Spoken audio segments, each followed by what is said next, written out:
بسم اللہ الرحمن السلام علیکم جی، آپ کا حکیم مبارک۔ ابھی ایک دو دن پہلے ایک واقعہ ہوا ہے سوات میں سامنے کہ کچھ لوگوں کو دیکھا گیا ہے کہ وہ لوگ سیر کرنے کے لیے گئے اور ایک ندی میں جو کہ پہلے خشک تھی اس میں سیر کر رہے تھے۔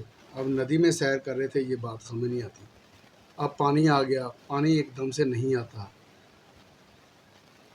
بہرحال ویڈیو میں لوگوں نے دکھایا ہے کہ پانی آ گیا اور وہ ایک پوری فیملی اور بہت سارے لوگ، تقریباً 12 13 14 15 لوگ نظر آ رہے ہیں اس ویڈیو میں، وہ پانی میں بہہ گئے۔ ایک تکلیف دہ منظر تھا۔ میں حیران ہوں لوگوں کی عقل پر اور ان کے دل پر، ان کے حوصلے پر، جو لوگ وہاں کھڑے ان کی مدد کرنے کی بجائے ان لوگوں کی موت کا تماشا دیکھ رہے تھے۔ اور اب اس پہ سونے پہ سہاگا کہ اب جو بار بار کلپ سوشل میڈیا پہ اوپر شیئر کر رہے ہیں اور حکومت کو کہہ رہے ہیں کہ انہوں نے کچھ نہ کیا، جو ادھر کھڑے تھے ان لوگوں نے کچھ نہ کیا، حکومت بیچاری کیا کرتی۔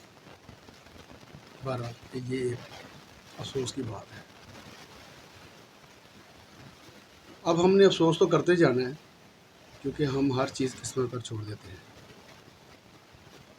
ہم دیکھتے نہیں ہیں کہ ہم کہاں جا رہے ہیں، کس علاقے میں جا رہے ہیں، اس علاقے میں کیا کیا پریشانیاں آ سکتی ہیں۔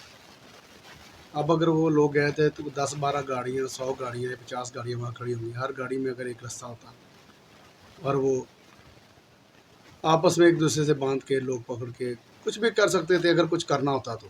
کیونکہ ہم تو دیکھتے نہیں ہیں، کہ ہم نے کبھی سوچا ہی نہیں ہے کہ ہم کسی کی مدد کریں گے۔ ہم کسی کی مدد کرنے کے لیے پیدا نہیں ہوئے۔ اسی لیے میں نے اس واقعے کو دیکھتے ہوئے آج کا ہمارا جو موضوع ہے وہ علم کیافہ ہے، اور اسی میں ہم آج کے ثانے پہ بات کریں گے کہ ایسا کیوں ہوتا ہے۔